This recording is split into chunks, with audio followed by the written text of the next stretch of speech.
In the heart of Texas lies a special gem of a park. It is neither as renowned nor as vast as some of the places we've hiked. But step foot onto its trails and you'll soon discover a wonderland of natural beauty. Today, the full Adventure Archives crew, plus Sierra, will embark on a journey to see this park's wonders for ourselves. Come along as we hike across golden, grassy meadows, explore peculiar rock formations, and take in the stunning, sweeping views of Lost Maples State Park.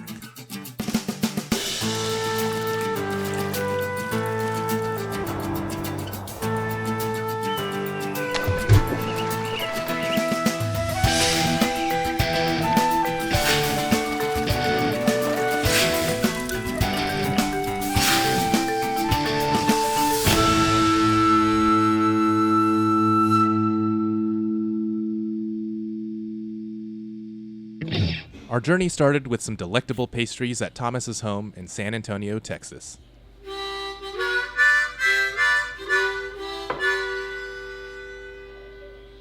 It was a peaceful February morning, and the warm Texas weather beckoned to us as we prepared for the trip. But as we packed up our gear, we ran into a slight complication. Thomas's permits are for next weekend. This is very out of character for Thomas to have made a mistake like that, but we might have to camp in the trails in his neighborhood. Thank you so much. Really appreciate your help. Bye.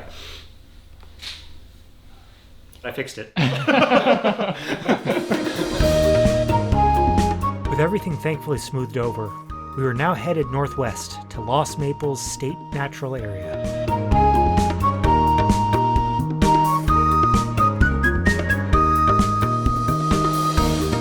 The urban environment of San Antonio faded away, replaced by towering rocky bluffs, bison ranches, and a stunning savanna landscape. Before long, we had arrived at Lost Maples. We went to the headquarters, grabbed our permanent map, and then reviewed the plan. Our plan was to hike counterclockwise around the loop, starting at Campsite A and then at Campsite H along the West Loop Trail, before finishing the hike out. Now, it was a short drive to our starting trailhead. We made the final preparations for our gear, and Sierra even got a little bathroom break in. We weren't sure if the creeks along the trail would be dried up, so we were hauling in some extra water. Eventually, it was time for the four of us, plus Sierra, to head out onto the trail. I'm gonna tail away. Ready to go? Ready to go, doggy? Do you feel weird right now? I feel a little weird. A little weird, yeah, it is a little weird. There is zero wind. I don't know what season it is right now. I don't even know if it's sunny or not. Is it sunny right now? Is it hot? Is it cold? And we've got a very short hike, which is also kind of weird.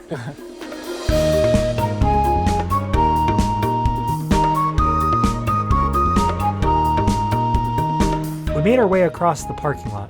Before long, we were on the actual trail, where Andrew had already spotted some interesting plants. So right here we've got a Texas mountain laurel, Sephora secundiflora. It's a type of mezcal bean and it grows really well in rocky limestone. Pretty smart, huh?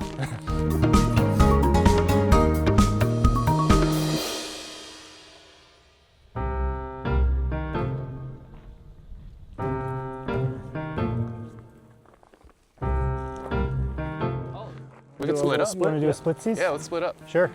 I'll stay on the low road with Sierra. This is another dramatic split up. See you on the other side. I think that's where the actual maples are up there. So keep an eye out for them. Okay. Thomas. Yo. The maple. One of these. It's this one right here. There's one there. Wow. Amazing. I feel like we're not coming in the most ideal time of year to see the beauty of the maples here. So last time I came here, I came just at the beginning of summer and I almost had heat stroke. It was so hot. Yeah. And so it's very nice to kind of be back here and just feel like the park actually wants me to be here rather than it trying to burn me alive. Hello. Omboea tuna.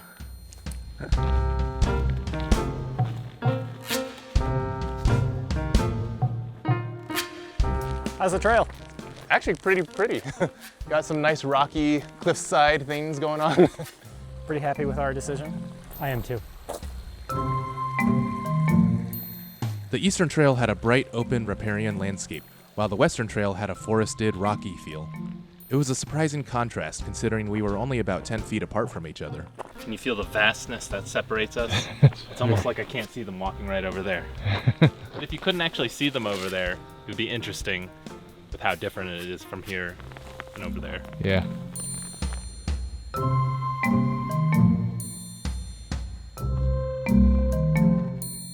So Lost Maple State Park is kind of in the heart of the Texas Hill Country.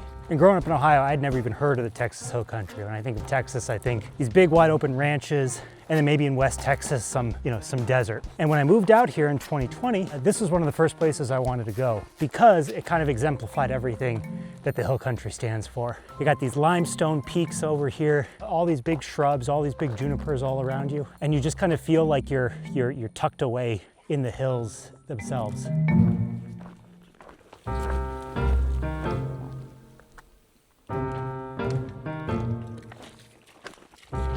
We're trying to figure out where Bryan and Andrew's trail is going to meet up here.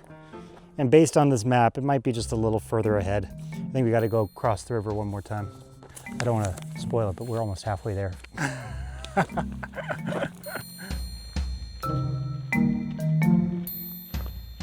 So one thing you'll find a lot of in these trees is something called ball moss. You can kind of see in the branches all around here. There's these clumps of vegetation just growing on the branches. Despite its name, it's not actually a type of moss. It's kind of related to plants like Spanish moss, also not a type of moss. It's actually a flowering plant. And even though it grows on the tree, it's actually not parasitic. It gets all its nutrients and all its water through its leaves. So it grows on the plant, but it's not actually harmful to it. Even just laying all around on the ground, there's multiple balls. You could juggle them if you knew how to juggle. They're just made up of all these little leaves tangled up together, and they have little flowering bits that are kind of dried up right now. Would this make good tinder like Spanish moss? If it was dried out, I would imagine it would, but these actually still look kind of alive, so yeah. This almost feels to me like we've done international travel. Like this feels like we traveled to a different country because the environment's so different. I've just come from like 20-degree weather and like there's nobody around and it's like so quiet. This feels so weird. Yeah, we're not too far from the border. To some degree, I think you're kind of right. We are pretty close to international spaces here. Yeah. We had hardly traveled any distance, and it was an easy trail so far. There was absolutely no need to take a break. But when a nice chair presents itself, even if we've hiked like 0.2 miles, no, not even that, we must sit. It's actually a nice view. There's like some cliffs over there. Yeah. Sun's kind of coming out.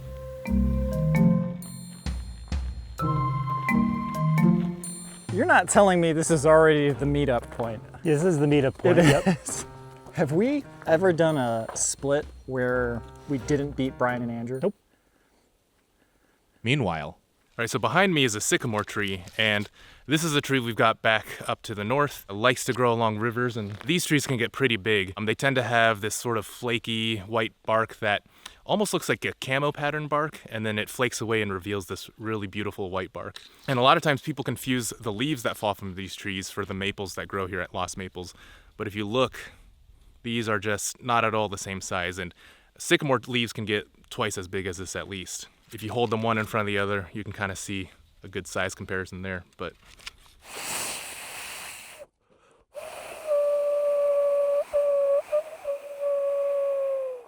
Not bad. I see Bryan. Did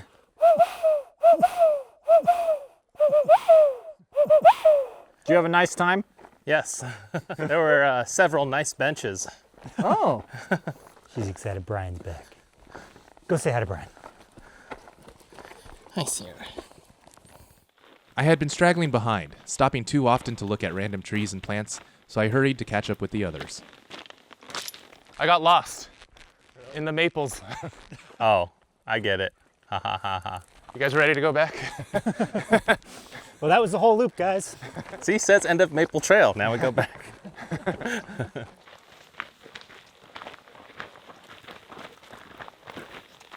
So apparently the park Lost Maples gets its name from these maple trees in this region.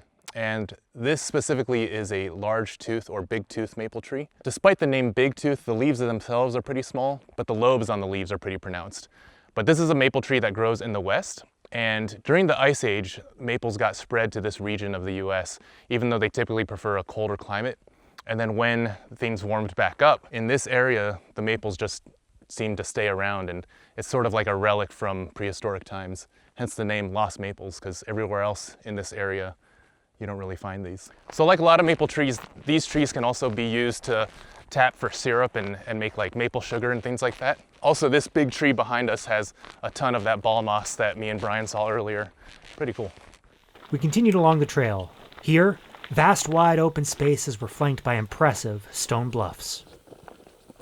The scenery was striking, and it was made all the more so by the comfortable, warm weather. From a dry, stony riverbed, the path now led into a woodsy section. Here, we saw more signs pointing out some of the local flora, including a Texas madrone. All right, now the real test. Andrew, did you already know this? No. Yeah, this one I didn't know. Further on the trail was a cozy grove of shrubs, where we decided to stop for a snack break. You got a knife, Andrew? Pet peeve in my life is when Yeah, something pass says this over. tear here and it doesn't work. You know what my pet peeve is about that tear? Yeah. When someone tears the whole thing off and doesn't leave a little dangling chad. I've softened on the dangling chads. I do get it when it's not a wet food and you don't want to have the chad to deal with. Like on those fruit snacks, because that chad is especially like light. So if you totally tear it off, it could easily fly away. If you leave it dangling, and since the gummies are not wet, it's not that big of a deal. If after a year of reflection, we can meet in the middle on the dangling chad principle, maybe there's hope for Reach all out of and us touch yet. my sandwich. It was a moistity. Give me some of them corn nuts. You guys want some of Bryan's corn nuts? No. They're good, actually. Before this trip, I had a stomach flu, which is why I'm on the brat diet. Bananas, rice, apples, and toast, which is why I have bread and bananas. Never heard that before. Have you guys? I haven't heard it either. Oh, really? The brat diet? This is what dreams are made of. It's like the sun is setting. There is nobody else here. We have nothing to do, nowhere to go. This trip really does feel like, the fact that I smell life and vegetation, that just adds to that feeling of like, oh, I feel rejuvenation. Now it was time to move on. We passed by a trail camera mounted on a tree, and the path led us from the woods out onto another stony creek bed. And just a bit ahead was a landmark called Monkey Rock. It's right here. I'm prepared to be underwhelmed. Why do you think we're going to be underwhelmed? I don't know, there's just no build-up. Thomas was very just like, oh, we can check it out.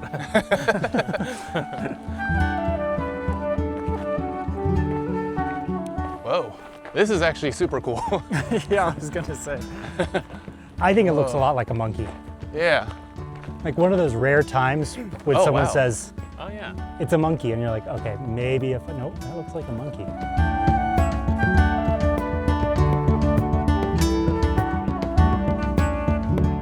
When I saw the sign Monkey Rock, I didn't really know what to expect, but it wasn't a rock that actually looked like a monkey. Same, actually.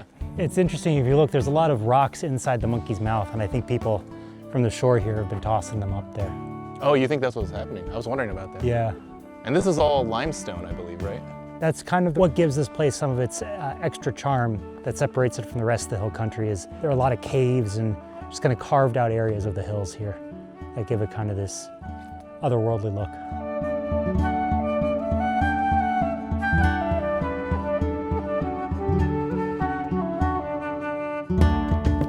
After taking in the sculpturesque rock formations, we headed back to the main trail, where Bryan had some pleasant news for us. The campsite's pretty much around the corner, so I'm just gonna scout ahead, make sure we claim something. Wow, this specific environment with the kind of swampy water and big cliffs is super cool. Yeah, I feel like Thomas was trying to undersell this place a little bit so that we wouldn't get our hopes up, but I watched the video that he did here and I was like, this looks pretty cool to me. I think one of my problems was it's all a blur because I got like this close to heat stroke. Oh, yeah. And I just remember the last 2 hours of it and being like, oh my God, what have I done? Look at this giant platform of rock right in front of us. It almost makes me feel like I'm a miniature person. And then check out all this algae. Wow, look at that. This looks like What? radioactive. Oh, and there's a little frog. Oh.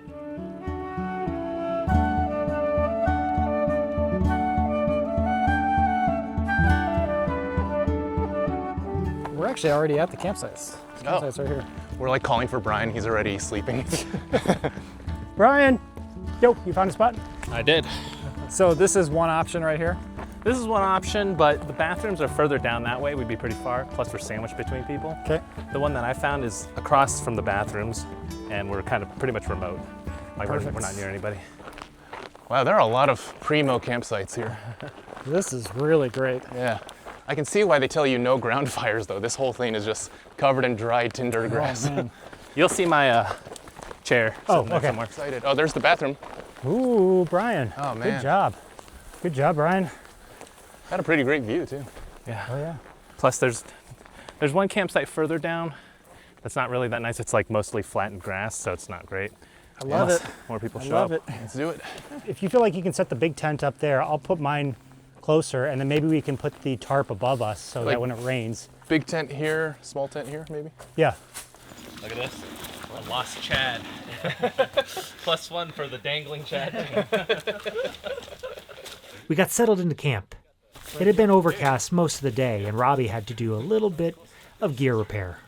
At some point, I tripped on this wire and I broke this. And last time we used this tent in the rain with this just flopping against the tent, our feet got wet. So we do need to fix this before we do anything. What I'm gonna do is cut a piece off. Oh, I'm gonna tear a piece off. Yeah. We cut a hole in the middle of the tape so that we could feed the guy line through it. It was a bit fiddly getting the tape attached neatly, but we eventually got it on the Rainfly. So this piece, nice and strong now. And then we'll just tape the rest of these holes as well. While Robby finished up his repairs, the rest of us got our shelters set up. Now it was time to see if our Rainfly repair had been successful. Keep the holes up. Doesn't need to be too tight, so I'm not gonna push it. Seems good. I'll keep us dry at least. After that, we deliberated about the best way to set up a tarp, as we were anticipating rain and wanted the extra protection. We decided to hoist it over the space between our tents so that we could have a little rain-proof camping foyer, but we wanted to make sure it wouldn't just end up pooling water and dumping more rain onto our tents. What do you think, Andrew? Is this a bad idea? Yeah. Feel a lot more confident if you feel confident about it. No, it'll be good.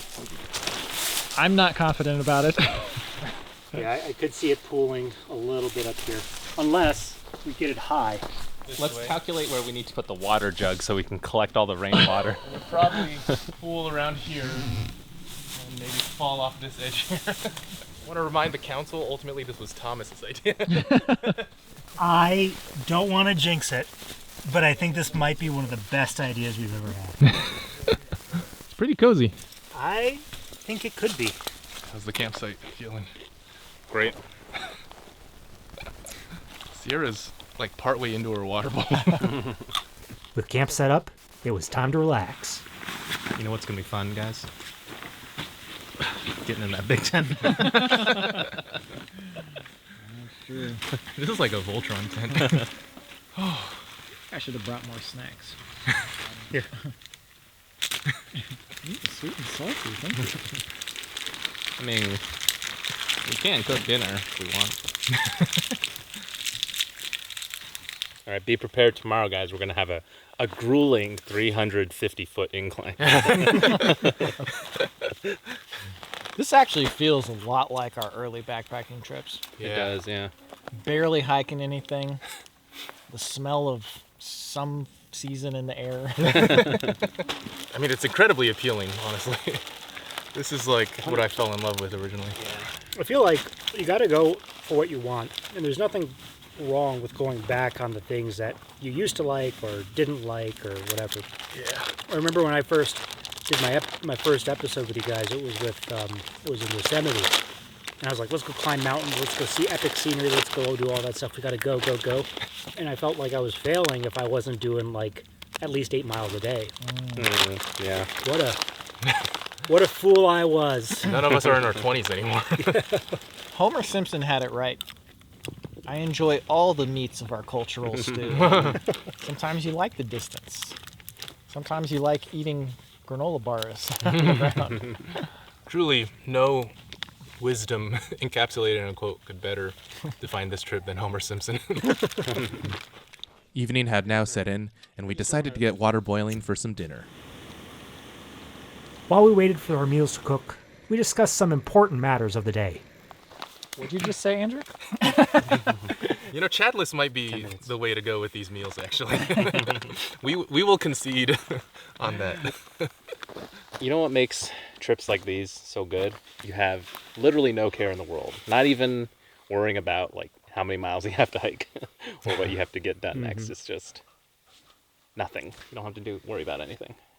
Which really is the true joy of camping, in my opinion. Yeah. Well, I know we're waiting for our food. I got a little treat for y'all.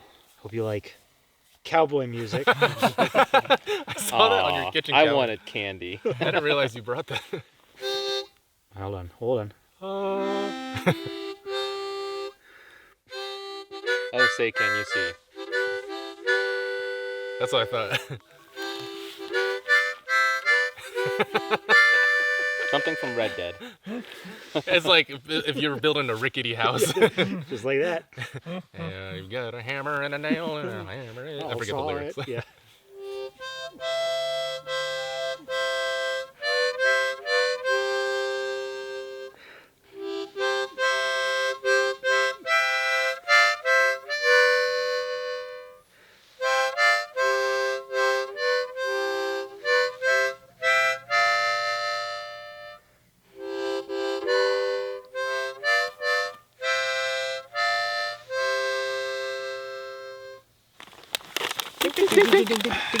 Oh, that sounds good. Oh, man. For dinner, I was having beef stew, and Thomas was enjoying some mac and cheese. I'm actually trying one I haven't had before, which is Dan Chao Fan.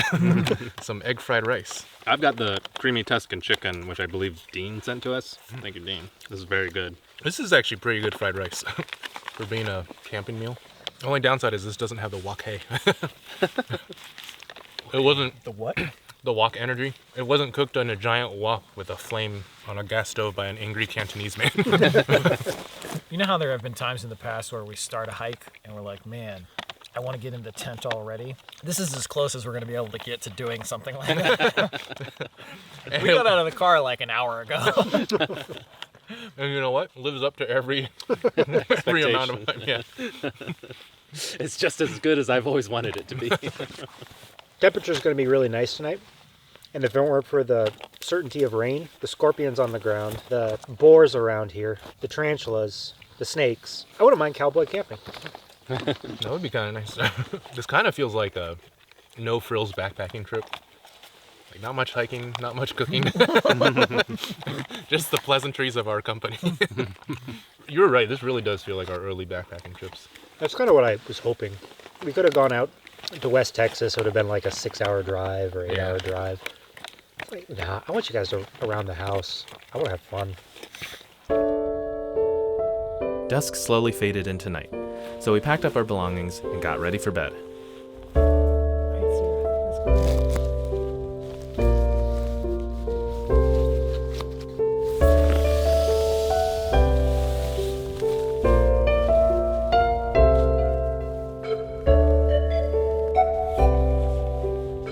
It's not as good as yurt, but still pretty good.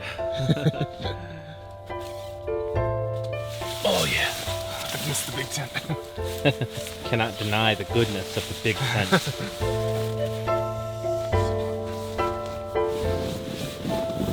Oh, it's great. I love being horizontal. It always looks like he's an elf in the workshop making toys for us. Yeah.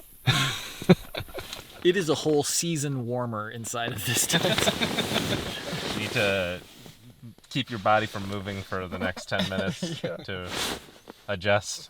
I legitimately might go sit outside for a little bit. Yeah, come join me. Oh, you're out there already? Yeah, I'm about to be. Look at this. We got like some atmospheric lighting. Oh my god, look at that. Is that the jug? Yeah. This is what Thomas has always wanted. This is Tent City. Because believe me now, Thomas has been trying to make Tent City happen for years. my only complaint about this is I wish we could put the tents a little further back and then have this as like a congregation area underneath. That'd be great.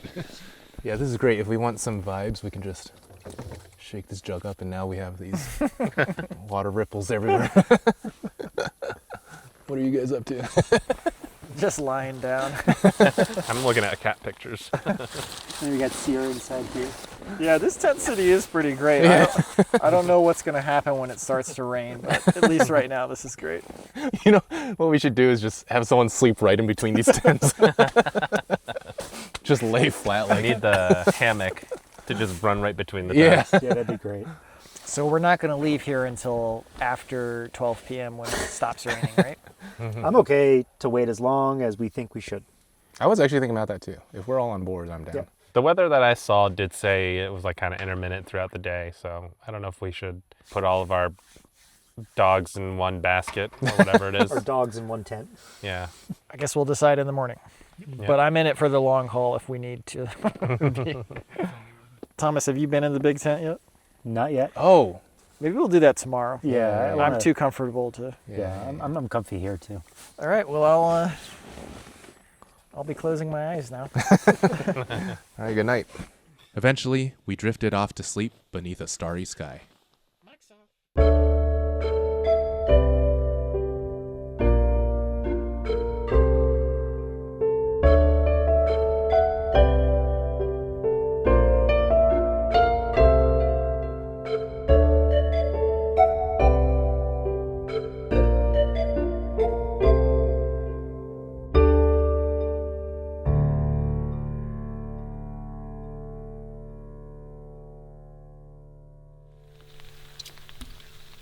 We awoke to a light drizzle pitter-pattering against the rainflies.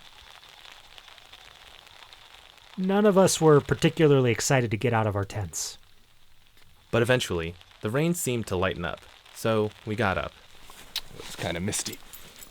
It was a bit of a gloomy morning, so I decided to brew up some coffee to help perk us up.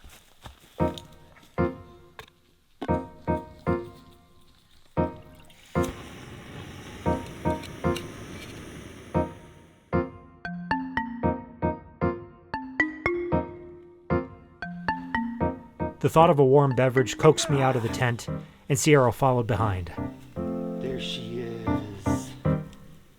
All right. Sierra seemed excited to be out in the open air again, and we might have lost sight of her in the golden retriever-colored grass if it weren't for her leash. There was a slight chill in the morning air, so I made sure Sierra was wearing her jacket.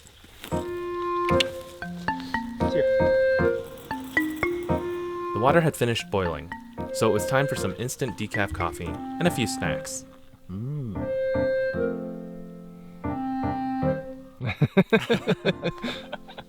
We got these animal crackers from Deborah. Thank you, Deborah.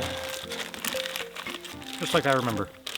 So were we all up at 3 a.m. to 4:30 or so?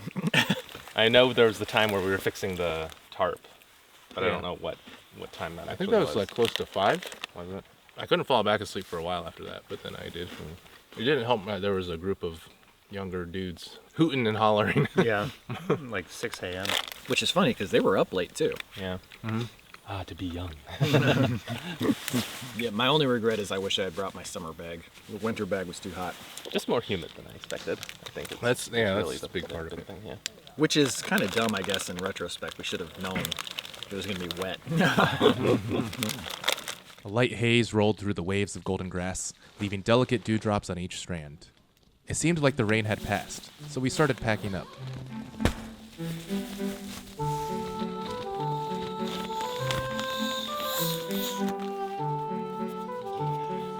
After getting our gear out of the tents, we packed up our bags, then began tearing down camp. We didn't have a ton of hiking to do today. It was less than 5 miles to our next campsite, so we took our time packing up.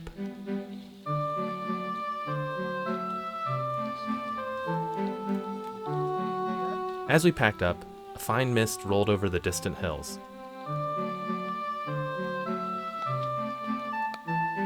After packing away the tents, we dealt with the tarp, which was covered in moisture. I think you're mostly just bouncing the water from one spot to another. After wiping down the tarp, we untethered it, and to Thomas's delight, folded it up quite neatly. You know, I'm going to give this duo non-buffoni. This looked very well scripted. Like we know what we're doing. Real question was the tarp worth it last night? Yes. Okay. I think so. I enjoyed it. I'm on Team Tarp. Yeah. Put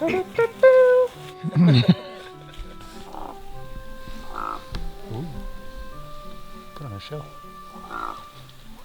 After getting the last bits of our gear situated, we headed out on the trail. It felt good to get hiking again, and only a short distance from our campsite was a pleasant, rocky riverbank flanked by large cliffs. Jutting out of the cliffs were mushroom-like rock formations that hung over the rubble below. Nearby, a few cairns had been stacked up. We wanted to take a moment to enjoy this peaceful scenery, but it seemed Mother Nature had other plans in store for us. Have I ever mentioned to you guys how much I hate the rain? The rain is the worst. We doing okay? You guys want to head back, set up camp again, and just stay? Sure. Do we want to tarp it up for a few minutes and see if it gets lighter? I don't know, dude. Okay, let's just go. Yeah.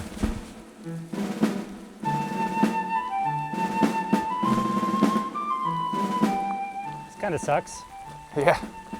I like how the rain waited until we finished packing to start, just so it could fool us. It was like, oh no, don't worry, you're just gonna get a little misting. Yeah. And as soon as we packed up, it was like, okay, here's full force. Keep going. I don't know. Man, rain is like such a huge damper on everything. Well, what's the rain like here? Does it do the same thing everywhere else where it'll be really hard for a bit and stop? Yeah, it's hard to tell. Hard to tell. Otherwise, I was gonna say we can always just bail. Go home. We can't bail. Let's go. Sorry. Just thought I'd put that out in the universe. Thomas is like, oh, I should have pretended I couldn't get new permits. We hiked onward for about a minute before things became too untenable to continue. We have decided to go back to the campsite and set up a tarp. There's too much rain right now. The rain was so heavy that it was seeping through our raincoats, and it made filming anything a nearly impossible task. I think Greedo is enacting his revenge on us. For what? We didn't do anything. We switched to the Picard. All protective rainwear has failed at this point. Yeah. This nicely wrapped up tarp, we just put so much effort into folding and rolling. I guess that makes this easier at least. Yeah. Hey, we're doing a lean-to. I know. Are we doing a lean-to or are we keeping it wide? I thought you said lean-to. No, I said wide. Why? Let's Why? set something up, guys. Come on. A lean-to is not an A-frame, a lean-to. Okay, well, whatever. Once we get this tarp set up, it will definitely stop raining. It's fine. If we've made it stop raining, that's good enough. That's true. This is all tangled up at the bottom here. I just said that we were doing it the wrong way. I didn't actually look to see if you followed through and took it over. Well, I was gonna pull it this way. Andrew, you're in charge. Tell everybody what to do. Go. Let's go this way. See if we have room to pull it this way.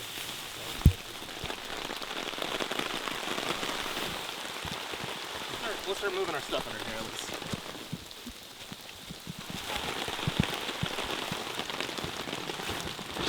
The tarp was set up a bit haphazardly, but our tripod made a great impromptu pole.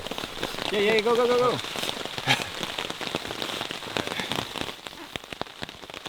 In the words of Falco Lombardi, this is horrible. We never should have left.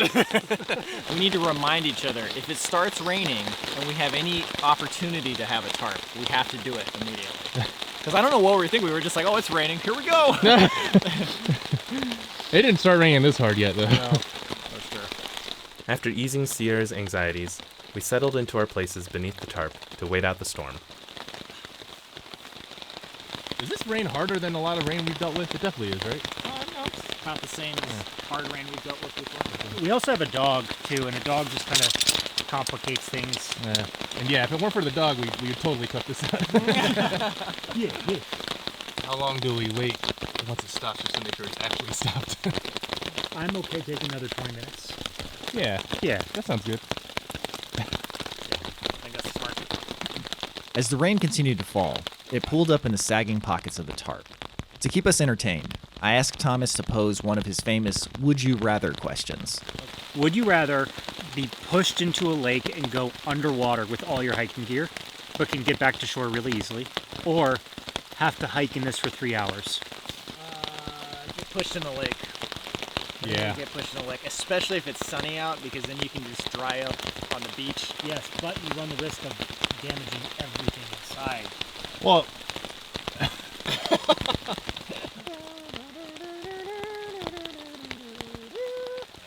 The rain kept on, but it seemed to be letting up slightly. It's not that bad. No. It's definitely lightening up. Yeah, let's give it another 15 minutes. Yeah. Yeah. Give it as long as we can. I think we need some snacks, though. You guys want biscuits or nuts? And by biscuits, I mean cookies.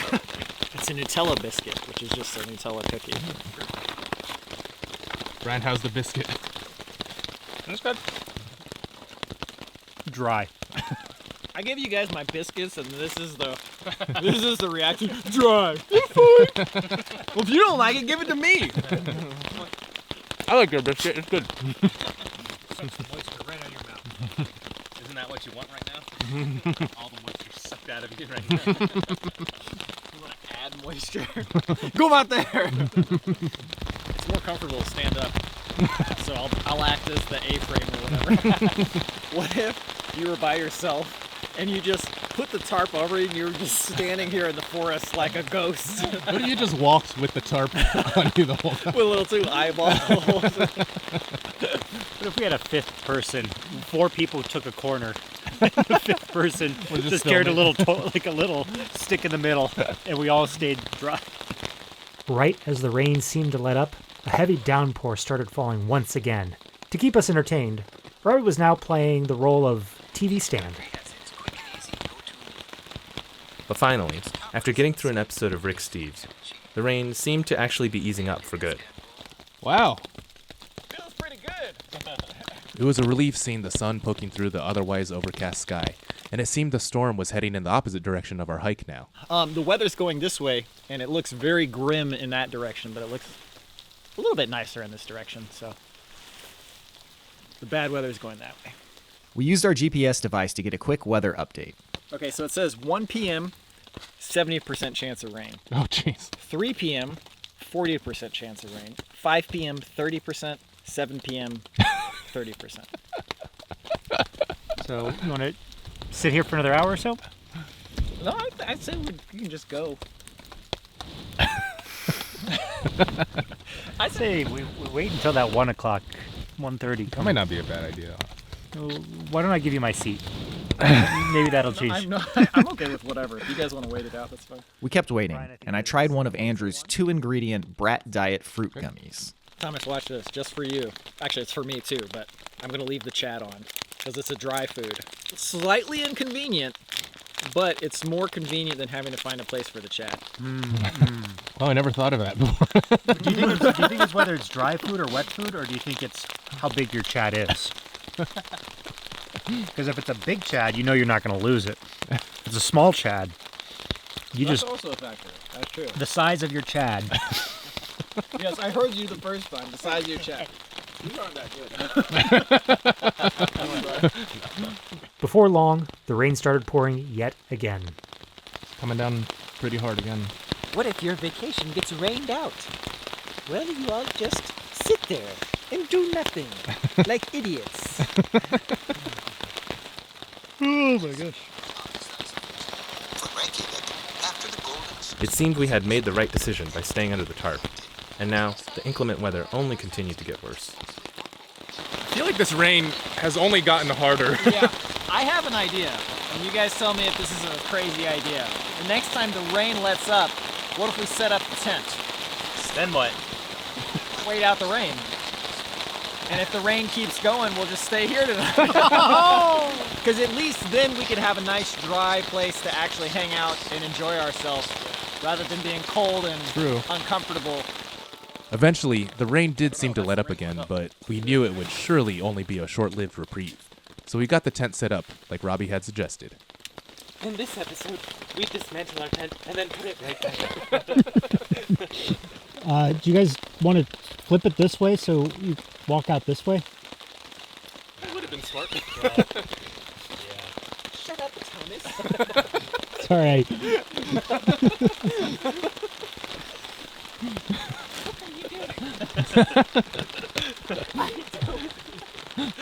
I've got rain madness. Finally, the tent was set up, so Bryan, Andrew, and I hopped inside. We should never have gotten out of bed. Actually, it is really unfortunate because if it had started raining in the morning, we would have waited it out. From all the weather reports, it made it look like it was going to stop raining around noon, not start raining at noon. Yeah, that would have been great. The good news, I guess, is that because this trail is so short and there's so many different options, that it's pretty easy to adapt. That's true. We do have lots of time. Yeah. Morale check? Morale check. All right, I'm going to give you a visual representation of our morale right now. How low can I go? You know what's kind of funny is I almost feel like we could have reached another campsite and set up camp right now. Thomas, how are you doing out there? I'm doing fine. How you guys doing? Not bad, not bad. Have you noticed that the rain has completely stopped? I did. It does feel like if we pack up and start moving, it's going to start again. We'll just wait until 2 o'clock. Okay. Sounds good to me. It's 1:43 right now. Now we'll just stare at this tent wall. As we stared at the tent wall, we noticed the distinct glow of natural sunlight. Oh my God. That sun is beautiful. Not much rain? Not much rain, yeah. And there's blue skies in the distance. Now it seemed like the storm had actually let up for good. Yes, truly, actually for real this time. And the sunshine was here to stay. This is a world of difference. Yeah. This is only a half hour after it was pouring so heavily. Andrew, feel this. Feel that. Oh my God. This is quite a turn. Things are looking up. It is so warm. It's in moments like these where we start to deeply understand why ancient civilizations worship the sun. It was such a relief to be out from under the tarp, and Sierra was certainly happy to be able to move around again. Oh! Let's try it one more time. You got this, ready? There you go.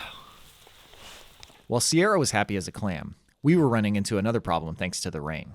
This camera is moving on its own. This moving on its own and this being like that. This one is also like that too. This is a big reason why we can't just keep hiking in the rain sometimes. We don't like to talk about the filming aspect, but that is a big reason why. That's a huge aspect. Yeah. Look at this stupid thing. If it weren't for filming, we could have just hiked through all that and Yeah. been fine. But we have a thing to make.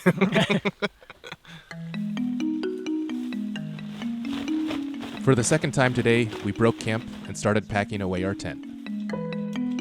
With our soggy gear stowed away, we started hiking yet again. But just as we crossed the same stream, another bout of rain started falling. Are you kidding me right now? Oh. I refuse to accept this. No. I'm going to tell myself it just sounds like it's raining more than it is because it's hitting the water over there. Oh my God. Are you serious? Thankfully, the rain was much lighter this time, and hiking and filming in it was much more feasible. And hike on we did. We now came to another clearing by the riverbank that was just past where we had turned around. You know, this might have been a good place to have set the tarp up if we had walked like 30 more yards. Well, this is the grotto. This is marked on the map.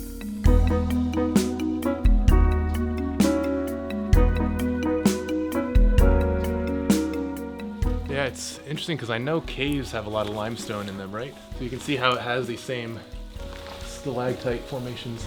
And also you can see all these remnants of the maidenhair ferns, and there's even a few green leaves just clinging on towards the bottom here.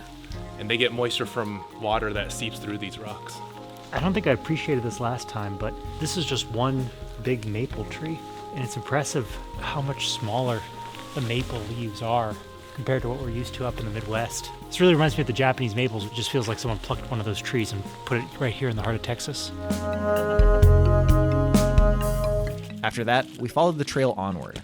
From the grotto, it now led up a stony staircase built into a hillside. I'm really liking that they have stairs at least. This is not bad at all. The incline was a bit steep, but nothing too terrible. And at the top, we were rewarded with a nice view of the surrounding landscape. Whoa, it's quite a nice view. Whoa! Okay. That's pretty good.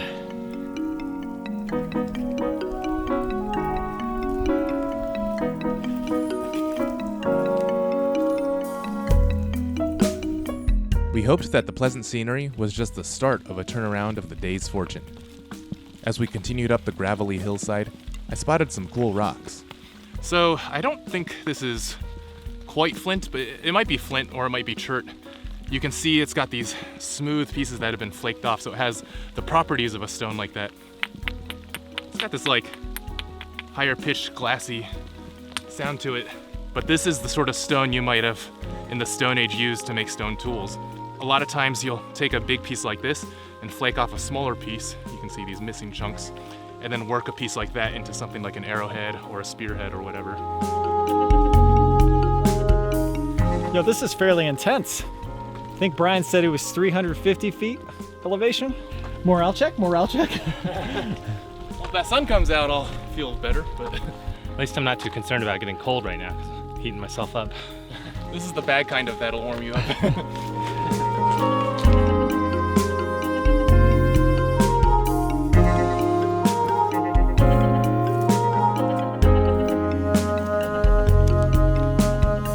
We continued up the soggy, rocky hillside, and the exertion of the climb acted as an important reminder for us. Even though I want nothing to do with wetness right now, it's important to remember to hydrate. Drink your water.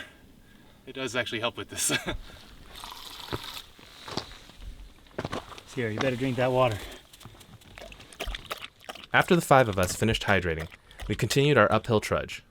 We were soon rewarded for our efforts, as the higher elevation revealed an incredible view of the surrounding hills and valleys.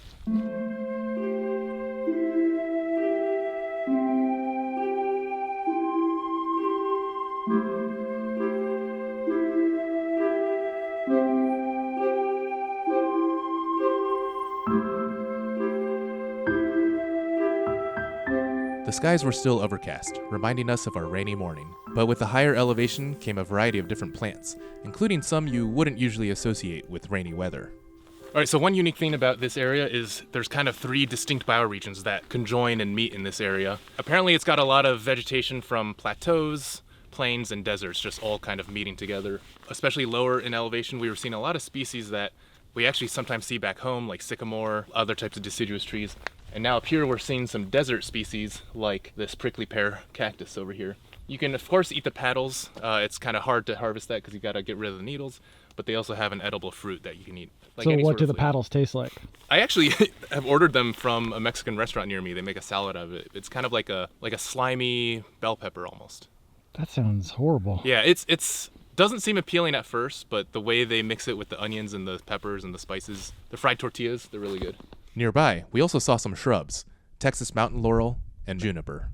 We could see some blue skies breaking through the clouds, but the ground was still soaked from the earlier storm. It's really slick. It doesn't help that there's like an inch of mud accumulated on my soles. It looks like we have snowshoes on right now because of the mud. Yeah. And smattered throughout the mud were strange weathered rocks riddled with holes. Looks like something out of a video game. Yeah. So Andrew, what type of tree is this? It looks like something in the white oak family. I can see some of the leaves clinging on. They've got these smooth lobes shaped like oak leaves. Yeah, a lot of times you'll see oak trees growing alone and they have this beautiful kind of big branchy shape to it. There are a bunch of little lichens growing all over these trees up here, and it's a lot like when we're in Grayson Highlands or Dolly Sods. You're on this kind of a bald, and I think it's just because these trees are exposed to so much rain and moisture up here that allows this lichen to thrive. It's like an old wire fence here. Only the bottom half is completely exposed though. We had finally reached the top of the hill. Here, the landscape opened up, and electric poles stood tall against a sky of dissipating clouds. Yo, now that is a beautiful sight. Blue skies all around us. I was telling Thomas earlier that I spent all my mental energy being angry at the rain, and this is just like filling that bar back up, mental energy. All right, so this is the junction, and that will take us towards the Sabinal River Valley overlook. I mean, I think it's like one of the only overlooks on this trail, so we definitely got to check it out, especially with the sun coming out. 0.35 miles one way? Yeah, something like that. Yeah, we can do that. All right. All right, let's do it. Now, we followed a wide, stony path along the hilltop. It was such a relief feeling the sun gradually drying out all our wet clothes and gear. And it seemed we had even more relief in store for us. Not only were the skies continually getting bluer, but the trail here was flat and easy to hike as well. As we hiked, we caught a preview of the views waiting for us at the overlook. Along the way, we also came across a strange arrangement of rocks and some sandy anthills covered in ants scuttling about. Before long, we had arrived at the overlook. This is everything culminating into one enjoyable moment for all the suffering we were just enduring. Like we've got the blue sky, the sun roasting our wet skins.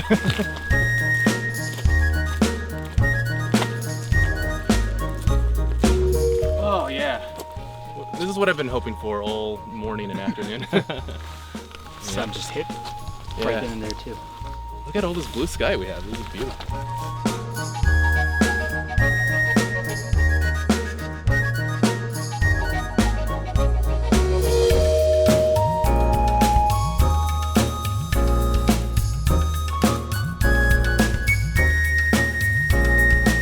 We got up to the overlook there. It kind of reminded me of Hanson's Point from Red River Gorge. I don't know about you guys. Definitely feels like a lot of overlooks that I've been to, but I was getting like Grayson Highland vibes at some point. Whatever it is, it's great. Moments like this when the sun is out, this is like, every time it's just so euphoric. Yeah, just earlier when we were sitting under that tarp, it felt like it was never gonna end. Yeah. And now you just feel like, yep, there's so much potential left. So much hope in the day. So many things to see and do. I just love how quickly the sun dries everything out too. Yeah. Except for this wet, sticky mud. Thomas is drying out his insides with his pretzels too.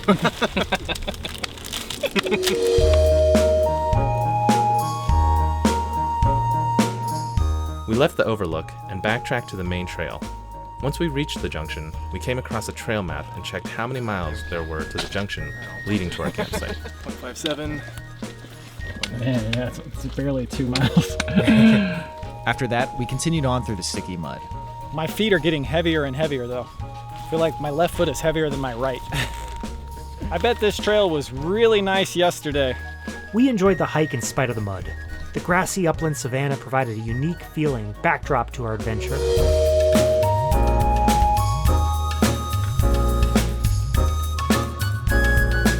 And that wasn't all. Every so often, the trail would run right along a cliff edge, affording us more incredible views of the surrounding landscape. Man, I love these open, sunny sections so much.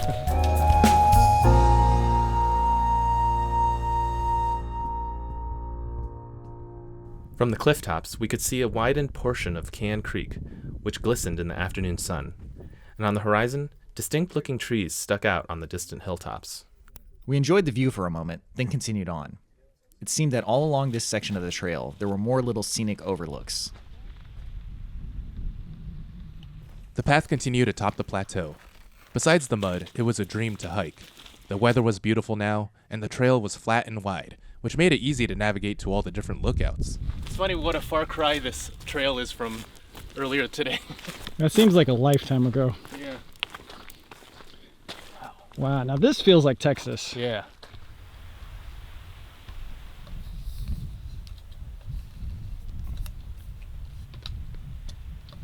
We hadn't hiked very far thanks to this morning's rain. So Bryan and Thomas came up with an idea for a change in plans. So we've got an hour and a half of sunlight. We've got 2 miles to go. So either we mind our time and we get to the campsite, or we can camp at B, which is just up ahead. Mind you, the best part of this whole trail, is like this part that we're about to go do down there. I'm okay with doing B. B it is, baby. B for baby. Well, since we are stopping so early, though, someone's going to have to take up the Thomas position of waking us up at 6 a.m. so we can have more of the day to hike. Now we approached the campsite. All right, so we definitely want to do this, though. 100%. Okay. 100%. And it's another quarter mile off the path to the campsite. Sounds good to me. All right. We were excited to get to camp, despite only having hiked a total of 3.5 miles so far. This trail feels a little bit weird because we're doing this backpack and we got all this gear, and then there's day hikers passing us who literally have nothing but their clothes on their back. And on the trail, we saw evidence that there were more than just day hikers in the area. I'm curious if some of this land is still used as a ranch or just like grazing lands, because me and Bryan also heard watch out. Because me and Bryan also heard some moves earlier, and clearly this place is littered with some cow patties. Look at this. Whoa! Man, it looks like mud. Luckily, our boots were caked only with mud as we continued our stroll through the golden grasslands. Eventually, we arrived at the primitive camp area and came across a nice-looking campsite. Oh, baby.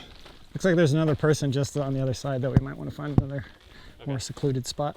There's some fresh cow dung here too, so. Yeah. And so, we continued our search down the path. Eventually, we came to an open area just by the trail. This looks good to me. Yeah, we can drop our stuff. Someone want to go scout further ahead, see if there's a better one? Sure, I can do that. While the others settled into this campsite, I went further down the path, but the only other sites I saw weren't that different from ours. We rested and relaxed. The warm evening light cast long shadows that stretched across the ground. Before setting up camp, we dealt with the sticky mud that was caked onto the soles of our shoes, and we each had varying methods on how to get it off. One of those definitely flew in my direction. So Bryan was saying that this is great because this also gives us a chance to dry our gear out, which we wouldn't have had as much time to dry it out if we had gone to the other campsite. This is a great example of us being adaptable. This was always the best campsite for us. This was always the only choice. After some rejuvenating relaxation time, we got the tent set up for the night. Thomas is tent maxing right now. I'm going to be nap maxing in here. Everybody's going to be maximizing something. Once the tents were set up, we got some of our sleeping gear situated, and then spread out anything that had gotten drenched so that it could dry in the sun and the wind. With the tents set up, we got our stoves out to prepare dinner. We waited for the water to boil and our meals to cook. In the meantime, Robby had another snack for us to try out. Okay, this is also from Deborah. Cocoa Classics Chocolate Supreme Cocoa Mix. Ooh. So she sent us a little note, and it's got a nice little drawing. It's Sierra too, look at that. Hi guys, here's my way of celebrating the first Patreon early release of 2026, and wow, South Manitou had it all. Well, except for Bryan and Thomas. And wait, what's this about not enough snacks? So here's a few of my favorites to take on a future trip, plus some hot beverages to bring that cozy vibe. It says so right on the cocoa label. And then, from our good friend Jared, we got us some stickers. Ooh. I see some black trumpets, some oysters, chicken, morels, puffball, indigo milky. Oh, there's Schizophilum commune right at the bottom there. Thank you, Jared, for these stickers. These are awesome.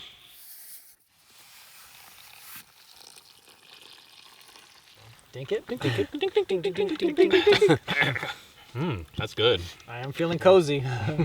Morale check. Better. Morale is looking good. Man, it was low this morning. Yeah. It could not have been much lower. I was crouched under that tarp, just looking at Rick Steve, just being like, "Yep." I was saying, man, it just feels so hopeless sitting under that tarp. Like you feel like, how could this trip ever be good again? Turns out what we needed was a big open meadow at the top of a ridge with a lot of blue sky and sunshine. The sky is completely cloudless right now. Yeah. Well, I got one last piece of joy for y'all. Mm-hmm. Oh. Our food is ready. So I'm doing another new one. I'm doing the venison country casserole. Ground deer in a creamy sauce with rice and vegetables. I think at this point I'm going against the brat diet. I've got the butternut velvet. And I will be doing the home-style chicken and rice. Wow, it really is gamey. Very delicious. What a turn, man. Where's Sarah at? So, today is actually Valentine's Day.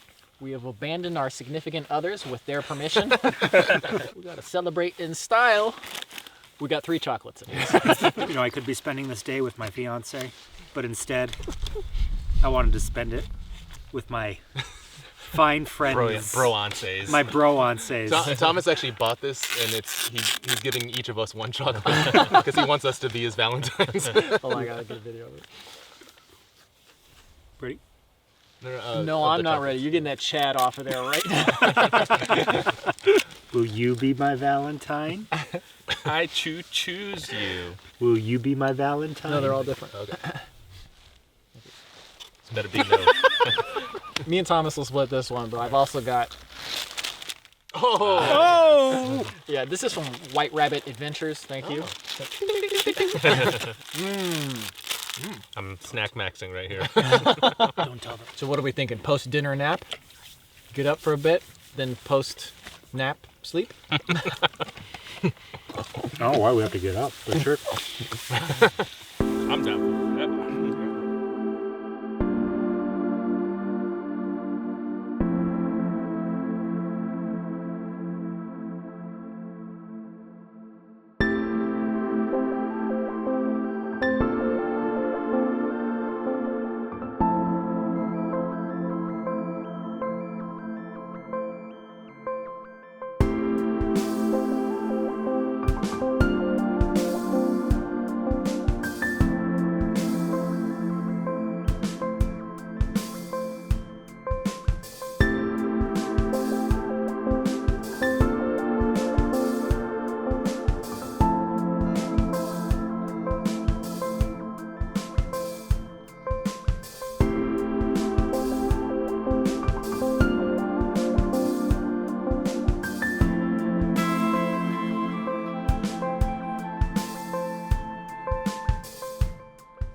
You know, one nice thing is it's actually kind of chilly right now, so it's going to feel really good to sleep. Yeah, it was too warm last night. Yeah. Not miserable, but not good. We're also not sweaty or humid today. Yeah, It's going to make a wind is big really difference.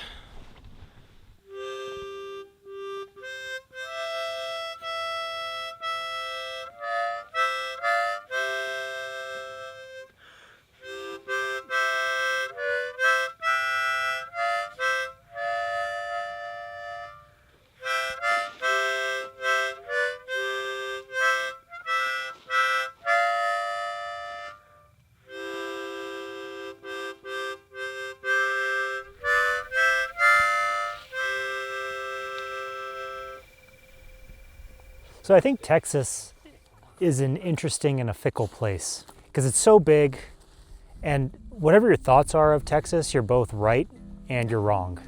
This is your third official trip out here. I'm glad you guys got to experience the hill country now. Yeah, this is great. This is amazing, yeah. It's funny you say what you think of Texas, you're right and wrong, because all of that downpour is not at all what I would have expected with Texas. But this right now feels like quintessential Texas to me. Like big, open, sort of deserty meadow. I think a lot of times people think of Texas as being this barren, sort of deserty area, but this shows a little bit more of that like lush vegetation kind of biome. You really don't think about moisture when it comes to Texas, but No. clearly it is a possibility. I was prepared for rain, but not prepared for that much rain. Yeah, that was a downpour. It's funny how much of a challenge that posed, because the rest of the trip has just been super nice and easygoing. So which has easygoing, also been yeah. fantastic. I feel like this is really kind of getting back to our roots, you know? I think we kicked off Adventure Archives with the idea that anyone can go backpacking. Just at times it's harder to appreciate that, and this is one of those trips where if you force yourself to focus less on the mileage and more on the journey, it reminds you like what matters most, I think. That's what appealed to me from the start, man. It was like just this exact vibe right now. Yeah. This trip has been lacking nothing. Yeah. Besides a little bit of extra dryness. When Sierra really enjoyed you guys coming out and being on this trip too.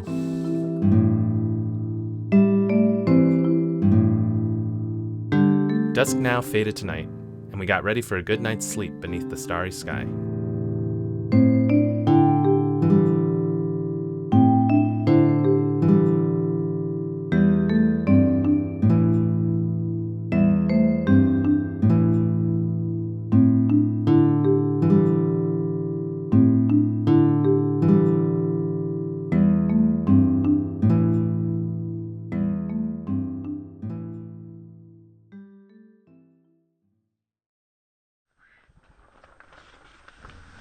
The next day, the tent was aglow with the morning sunlight, and it rippled calmly in the breeze. Outside, the grass swayed in the wind, and everything was bright and cheery. With such a welcoming morning, we were quick to get out of the tents. And as we meandered about, we noticed there was a friendly cow grazing nearby.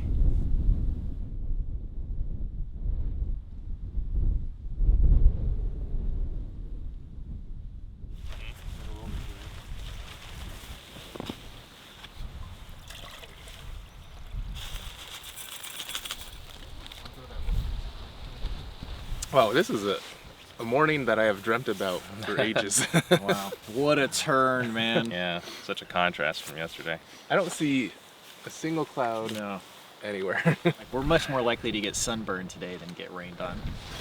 I like that much better. It was very windy last night. Yeah, I woke up around like 5 and I had trouble falling asleep for a little bit because the tent was just going. Sierra slept okay. I love her, and she's a pretty smart dog, but she will go anywhere in the tent where she's not supposed to. And she will find the coldest part of the tent and just sit there. I tried to wrap her in my blanket. I tried to wrap her in my sleeping bag. So I know she still got a little cold last night, but she seems to be doing pretty well right now. She's running around right now. She's trying to regain warmer body temperature back up a little Why bit. was she lying in the shade? Are you sure she wants to be warm? Fair enough. All right, we better pack up before Thomas's tent blows away. Yeah, Thomas's tent keeps going like this. We tried to pack up with some swiftness, not only because the heavy winds almost blew our tents away, but also because we still had most of the loop left to hike. It would still end up being under 5 miles of hiking, but we didn't want to be racing against the clock on our final day. After packing up, we hit the trail and immediately heard some cows mooing nearby. So we kept an eye out for them as we hiked. Oh, I see it. I see it past these bushes. Is it giving birth? Oh yeah, there's a bunch here. In the shrubs near another campsite were about a half dozen cows. They seemed to pay us little attention as they peacefully grazed.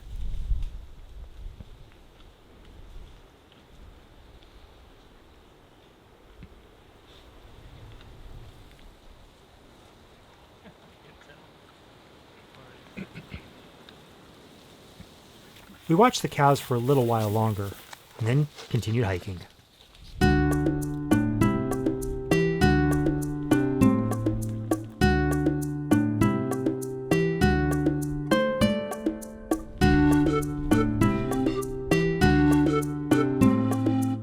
After a short jaunt, we arrived back at the main trail. I don't think anybody got a chance to enjoy this bench yesterday. I'll do it for you now. That's some good benching. That's some good benching there, Lou. Just a short distance from the bench was another incredible view. Wow. Holy cow. Hey, there's the outhouse that we're gonna hike to. Oh yeah. That's the swimming hole down there. I think we might have to take a swim.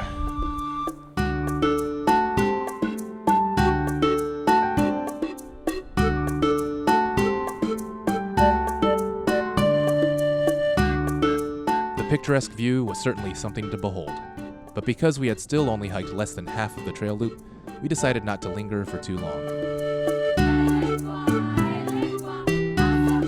From the overlook, the trail now led downhill into the valleys below.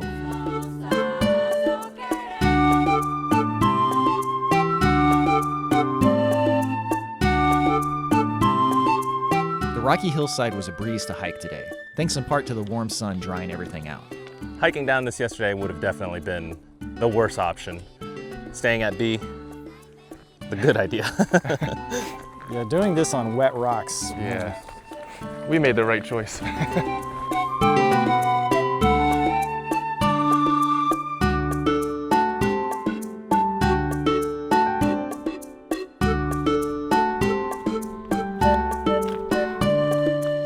As we navigated down the rocky hillside, we bumped into some friendly hikers who had seen our videos.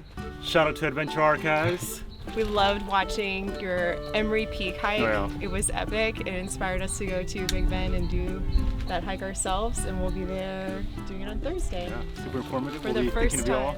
Have fun. Good luck on your adventures. Yes. Thanks for setting up just for us to give a little shout out. No, of course. Thank you. Thank you. Eventually, we reached the bottom of the hill, where the lake and the outhouse we had seen from the overlook were. Clevis 2.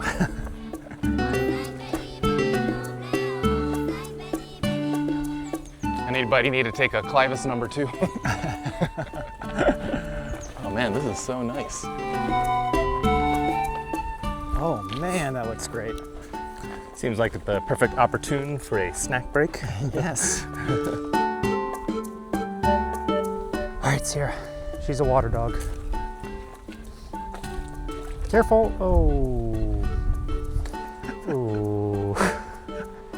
Somehow it's also muddy in the water. Sierra, come on. Come on. After Sierra had her fun in the water, we took full advantage of the picnic table to have a snack break and enjoy the beautiful scenery all around us.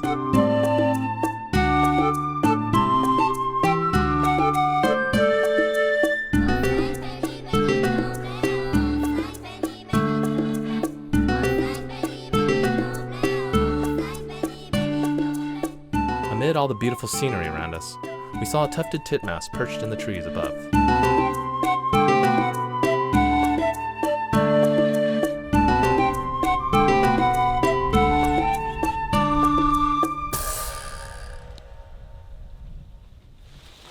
So in what might be another questionable food decision, I brought a whole can of lychees. No sugar added though, so. But I don't know, I kind of want some refreshing fruit on the trail. That's good. Yeah, we couldn't find too much at the supermarket for Chinese New Year, but this can of lychees will do just fine. What do we say when we... Xinyan Kuai Le. Yeah. Xinyan Kuai Le. Xinyan Kuai Le. Just Happy New Year. I mean, it is like a pop of refreshing juiciness that you don't usually get on the trail. Pretty good. Yep. So just me and Andrew or something? Yep. Yeah. Nothing like a nice swim after eating a whole can of lychees. I'm not sure how nice this is gonna feel. Looks a little algal right at the... Is it slippery? Yeah, it's definitely slippery. It does feel very nice though. Besides the immediately sinking into the mud. Whoa. Yeah, you can't go much further because it does sink really deep. Thrilling. I think you guys made the right decision in this case. Let me see if I can go out a little bit. My legs are totally numb. Oh! I'm coming back out. That mud is so deep. Also, the water is incredibly cold. Feels really good when you get out though. Clean the mud off is going to be a little bit annoying. Despite the muddy riverbed, the cool water had been refreshing. Getting to relax by the water on such a bright, sunny afternoon had truly raised our spirits. It felt like we could have spent the whole day relaxing here. But alas, we had to keep moving. We grabbed our gear and headed out.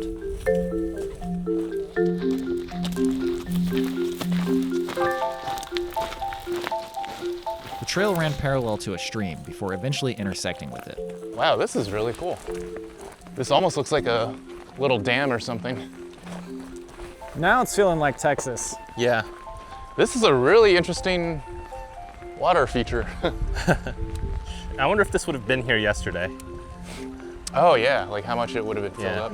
Well, this part's definitely overflowing.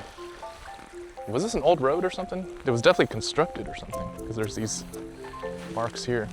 You can see the water kind of moving over the edge into the lake we were just at over there.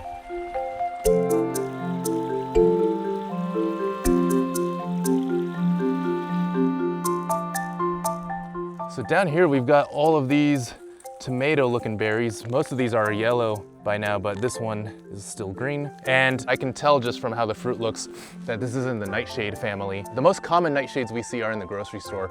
Things like eggplants, peppers, and tomatoes. But in the wilderness, a nightshade plant could either be edible or it could be really deadly, toxic, and poisonous. So whenever you see something like this, even if it looks like a tomato, that's no guarantee that it's edible. This was most likely western horse nettle, a highly toxic species. Look how clear this water is. You can see fish swimming in there. See the fish over there? Wow. The calm waters rippled gently, accentuating the tranquil landscape that surrounded them, which seemed both exotic and familiar. This feels weirdly like anywhere in the Midwest that we've hiked right now. If you just cut out all the other amazing stuff we saw, this just feels like we're in Zaleski again or something. Yeah.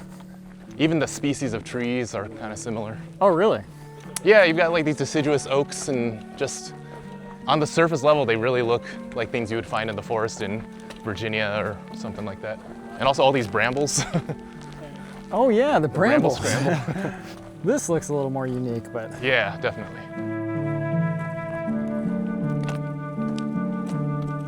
Water surrounded the white rocky riverbed on which we hiked. Vibrant thickets of algae carpeted portions of the shallow stream.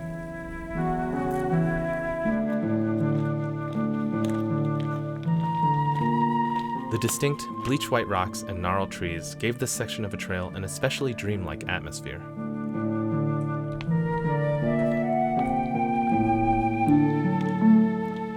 It almost felt as though we were walking through a surrealist exhibit in an art gallery, especially with the contrast between the almost unnaturally green algae and the stark white stones and boulders.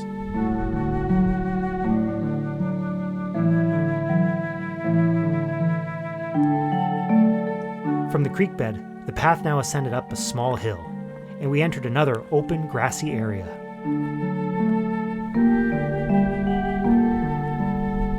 Along the trail, we saw some spiny Berberis trifoliata plants, which grow edible red berries in the late spring. The path now wound back down into another gully filled with the same white stones, which we followed to a beautiful natural spring. So I think we found the spring up here. Whoa. I feel like this is the very definition of a spring. Holy cow. Are we filling up here? I think we should if you want to. This looks like a little fairy grotto. Yeah. I bet this is even more beautiful in the springtime when all these ferns are green. Wow, this is incredible. This is really great.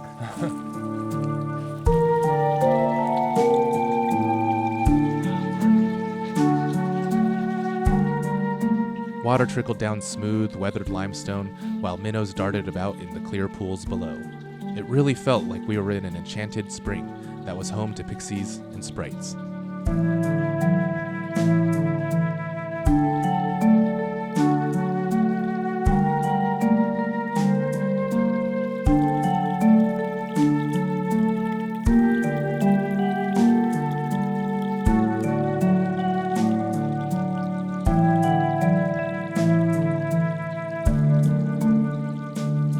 After a while, the water had finished filtering, and as we refilled our supply, Andrew and I looked for some cool stones. Look at this rock. Whoa. And there's a little bit of seashell in here. You can see, this is a great one. Yeah, there's something. There's a shell here, and then there's some shells here. Takes me back to my childhood when I would just look at every rock on the ground. Yeah, this one's pretty awesome. Do you see the sparkle on this? So the rocks out here are super cool. There's another really beautiful piece of flint just lying here, and you can see all these little bands of color along the flinty part of it. But there's also tons of limestone, and limestone is known for having lots of fossils. Although I actually haven't seen that many fossils, but we found a couple here. Here's one that's got a little sea critter in it. But when we were kids, we used to always dig around in piles of limestone rubble and look for fossils. Yeah, you can see one right here. I just picked up a random one. Oh yeah, there's a little something in there. Yeah, so super cool. Good stuff. All right, let's go. Now we headed back uphill, following the path through a section filled with stands of shrubs and trees. Among those shrubs was one species that popped with color against the understated earth tones of the surrounding landscape. So all through this park, there's all of these juniper trees. That's one of the main things that's giving it this green look, even though it's in the middle of winter.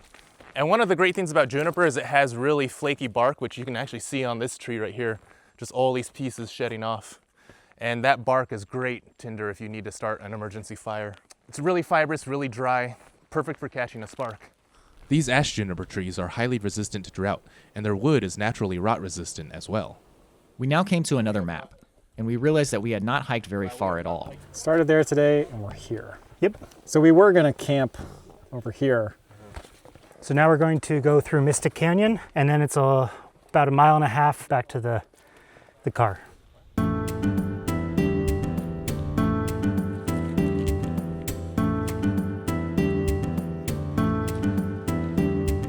As we hiked through Mystic Canyon, we noticed that the vegetation here was growing particularly dense.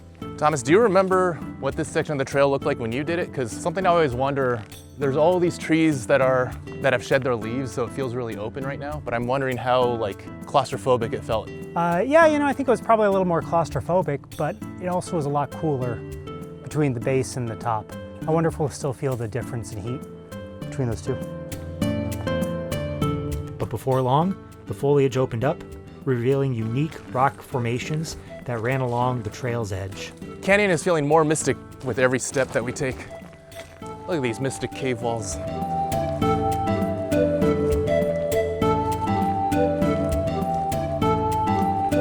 Look, this little pocket here has rocks in it too. I wonder if it's the same thing where people are throwing them in there. Whoa, that goes pretty far back. It is also significantly cooler in here. Oh yeah. Well, the sand here just feels so cool. 40 degrees or something. Look at that, the tree root right there that's coming from the base.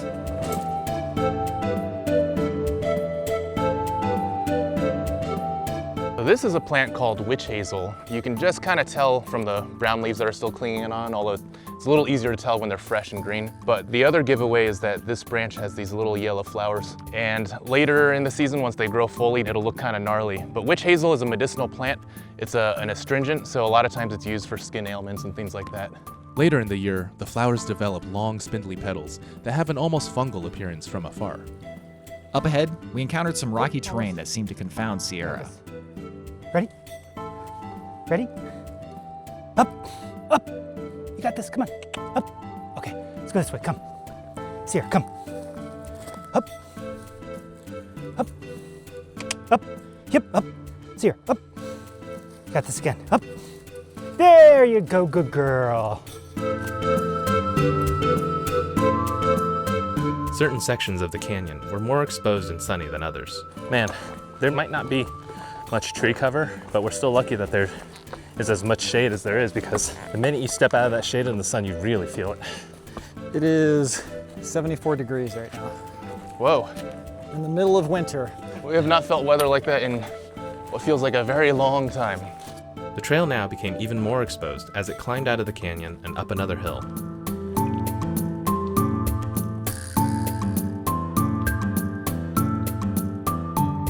As we ascended up the hill, we couldn't help but notice how long it felt we had been hiking. This has been the longest feeling short and easy trail I've ever done. And I don't know why, because it's like a mile just feels like 2 miles out here or something. What it is that we acclimated ourselves to doing 1 mile in a day, 2 days in a row. So doing any more than that, you're like, why aren't we done yet? Yeah. All things considered though, this uphill, it's very steep, but I think because it's so short, it's really not that bad. Not to be the bearer of bad news, but we still have a little bit more uphill to go after this. When we're up at the toilet, that's when we're at the top of the hill. There's a bench up ahead, which means that house is probably not that far away. A nice tall bench. I love a tall bench. I like a short bench, I like a tall bench. I think we still have a little bit of ways, but if you guys want to take a break here, I'm okay with that. Not as tall as I thought. Let's do it. Okay, we'll get her in the shade. Stomach's starting to complain.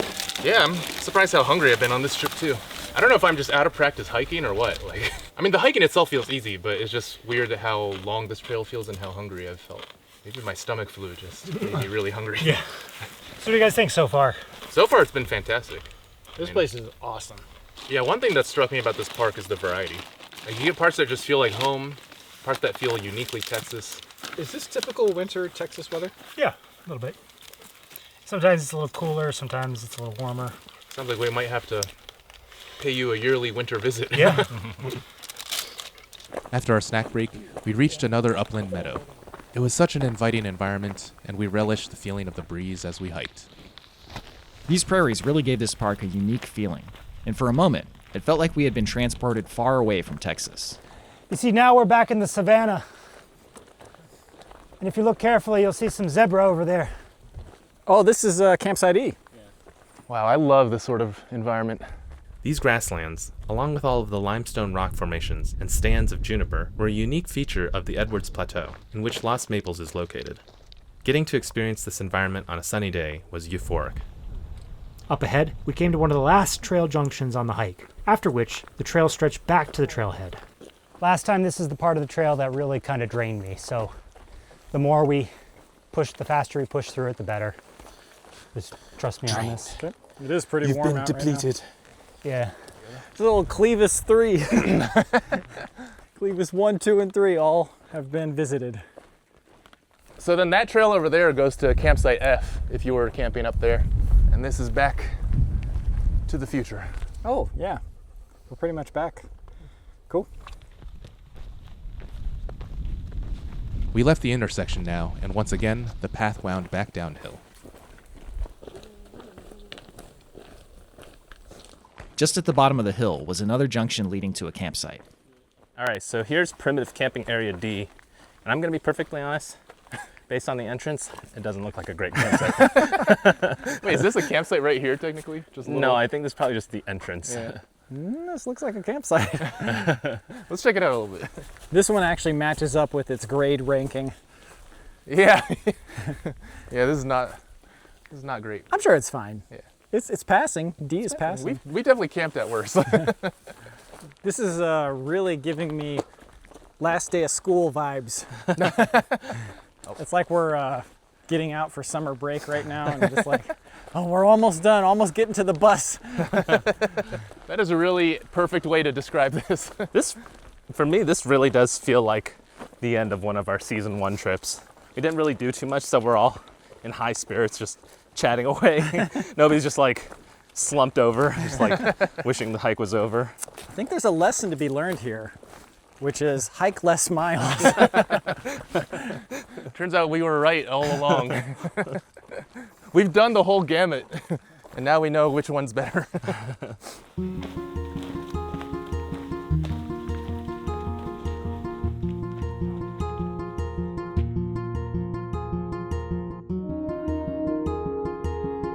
For centuries, Lost Maples and the surrounding region were inhabited by indigenous American groups, from the Jumano and Coahuiltecan people to the Apache and Comanche. In more recent history, this region was part of Mexico until 1848. Then, this plot of land was used by ranchers until it was acquired by Texas in 1973 and 74, finally opening to the public in 1979. With such a unique array of biomes and landscapes, this park is a shining gem in the heart of Texas. We were thankful that a place as beautiful as this was protected for all to enjoy, and part of us wished we could stay another night, or maybe even 2. But alas, our journey was coming to a close. Wait, are we back at the road already? Yeah, I think so. This actually did feel fast. So this is the ranger residence up this way apparently. At some point we're gonna cross and go onto a road, but I don't know if we're there yet. That was quick. We didn't hike that far or climb any mountain peaks, but we still experienced so many things. Rainstorms and clear skies, unique rock formations and stunning valley views, and some classic good times around camp.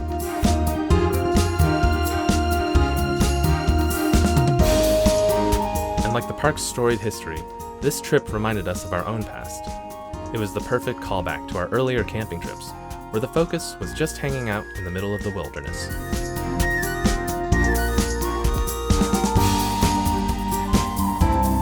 We left Lost Maples feeling satisfied and fulfilled, and I was thrilled to have shown the crew more of what Texas had to offer.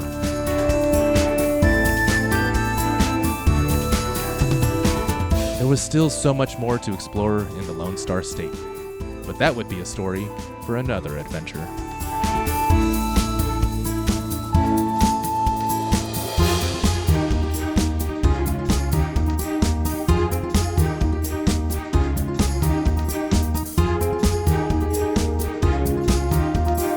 Thank you very much for watching. Hope you enjoyed the video. If you did, please check out our Patreon page at patreon.com/adventure. You might have noticed that our videos don't have sponsors in them, and we don't have these long breaks where we're trying to sell you something, aside from this one where I'm trying to sell you on the Patreon.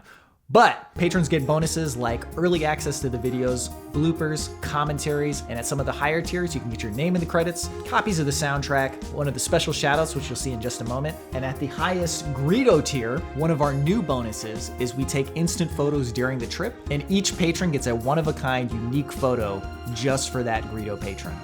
We brought back our free monthly podcast, Campfire Chronicles, and you can find a link for that in the description below. And in that podcast, we take questions exclusively from Patreon supporters. We have t-shirts for sale, and we're using a new t-shirt provider that has much better quality and shipping than our previous providers. Andrew is on a bit of a Miami Vice kick right now, so he designed a Miami Vice shirt. If you want to join Andrew on his Miami Vice kick, please check out that t-shirt. We write all of the music for these episodes, and it features drums by our good friend Nate Laguzza. As mentioned earlier, if you're a patron at a certain tier, you get free copies of the soundtrack, but if you want to buy them, you can buy them on our Bandcamp store. If you like watching 2-hour videos that don't have a bunch of ads in them and they don't have long breaks trying to sell you anything, except for this one, then please check us out at patreon.com/adventure. Thanks again for watching. Please enjoy the post-psych meal and the shoutouts.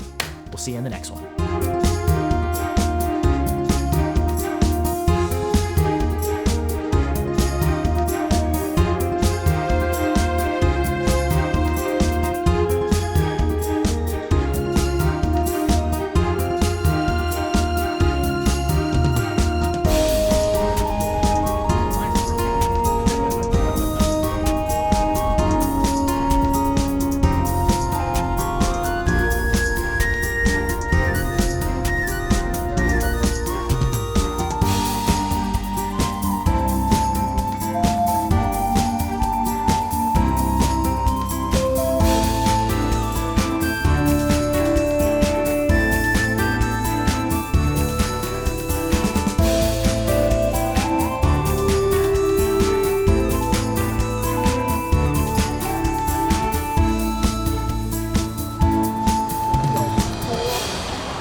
enough food.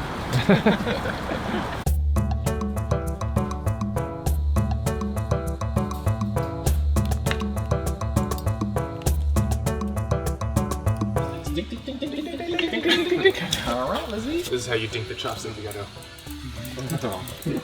Okay, so we gotta talk about why we're eating Chinese food tonight. Because we're Chinese, including Tonight. Thomas. Actually, specifically this day, it's Chinese New Year's Eve, so we felt it was appropriate to get some Chinese food. Now, there's usually a food that we eat on Chinese New Year's Eve called niangao. It's like made sticky rice cake. Kind of like a Chinese mochi cake. I don't think this restaurant had it. You looked right. Yeah. But we might get donuts instead. We'll get something. Screenshot the order so I know what to get next time. Yeah, I can do that. Man, this is super good. This dish with the leeks, that's the wok hei. That kind of charbroiled taste. Yeah. Wok What's hei. the word? In Cantonese, it's wok hei. In Chinese, it's hua qi. But it's like the energy of the wok. Qi as in like qigong. Qi just means air, energy, or gas. And this has that taste? Yeah. If you taste like that kind of charbroiled kind of taste, that's what that is. The different graphs for every trip is interesting. Like this one was like,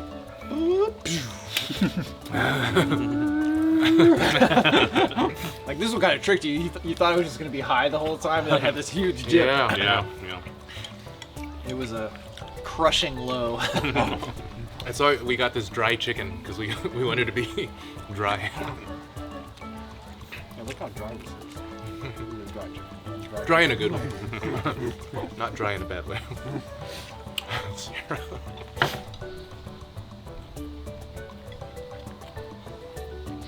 This is so exciting. It's great when you're really hungry because you get the excitement of eating it for a long time. Sometimes you only get the excitement right at the beginning. But this I'm like, There's nothing I like more than a big bowl of white rice with some foods on top. Saucy foods. in the pantheon of post-hike meals, this is like maybe top 5 for me. Wow, you demolished it. Yep. It's all messed up. Mondays are the building blocks of your dreams. Lay them strong. I do like Mondays for work. Like that's like you spent too much time goofing off on the weekend. You're like, okay, time to get to business. Great news will appear on your social feed. Mine says your education will help you make a positive impact on the world. You need You will have a stroke Wait, are you serious? of good luck in your finances. work on commission. No, let me down. Keep your dreams big. They lead to extraordinary places. I want more specificity in my fortune cookies. I want like next Tuesday at 5 o'clock. Oh, that is so funny. I just said that, and this says your dreams will come true in August. Wow. Huh. All right, okay. Mark it down, August. Okay. Thanks for watching. See you later. Patreon.com/adventure. We'll be back when we're getting donuts. We'll be back right after these messages. I'm gonna sit at this table eating a donut by myself.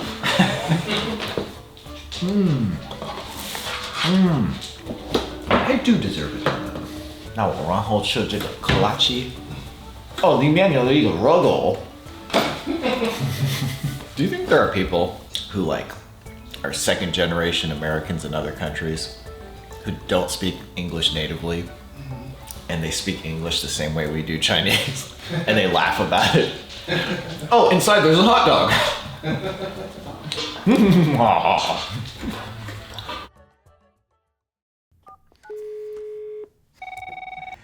Hello, my name is James Rokitsky. This is Flowers for You. How may I help you today? Hi, this is Alexander Bors. I wanted to get some flowers for my wife Hannah's birthday.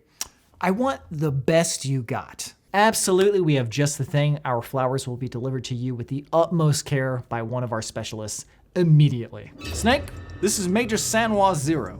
I've got some important news. We've been given the green light for the Virtuous mission. What is it this time? Nuclear weapons? Hostages?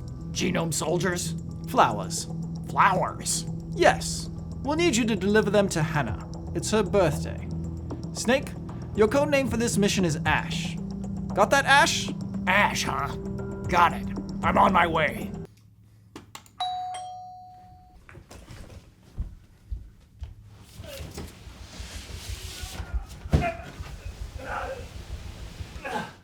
Hannah, you got some big Amazon package.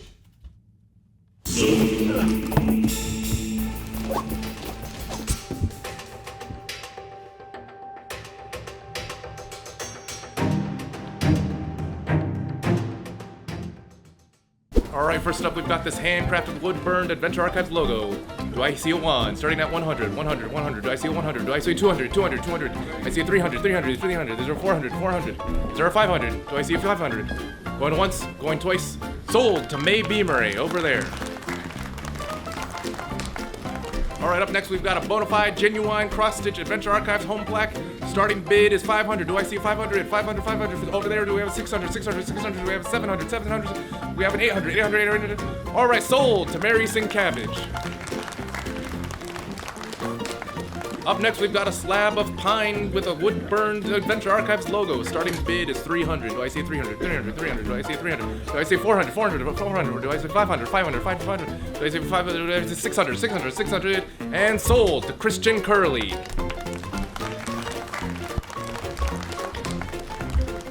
Up next, we've got a very rare item, a genuine Adventure Archives journal. We found this in the back of Thomas's closet, hidden deep in a box. It's got all sorts of dark and deep secrets from Adventure Archives. And this is starting at $1,000. Do we have a $1,000? $1,000, $1,000, $2,000, $2,000, $3,000, $3,000. Unsold to Senjian Huang over there.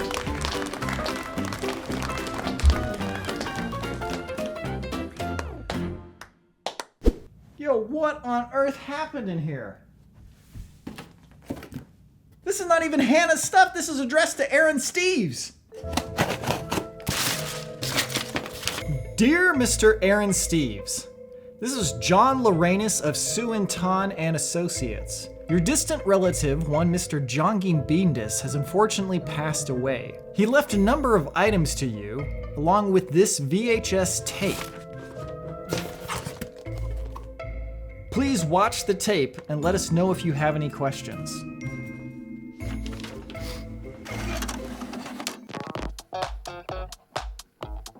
Theorizing that one could time travel within her own lifetime, Dr. Allison Costa stepped into the Quantum Leap Accelerator and vanished.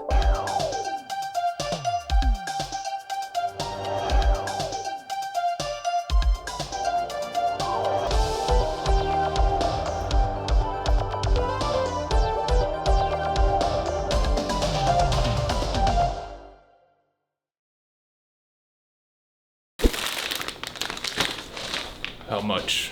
6 to 9 cents? And to guess.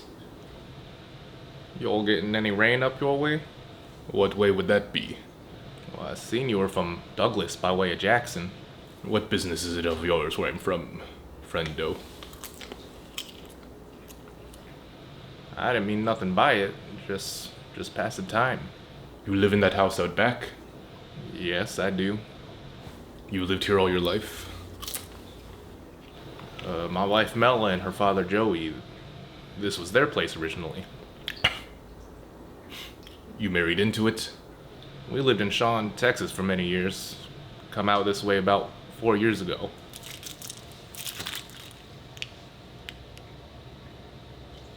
What's the most you've ever lost on a coin toss? What? What's the most you ever lost on a coin toss? Well, I don't know. I couldn't say. Call it. Well, I need to know what I'm calling it for. You need to call it.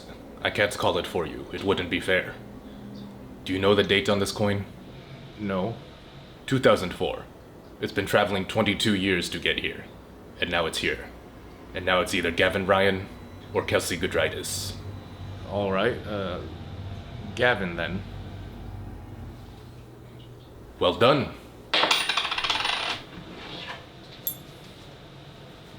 Don't put it in your pocket.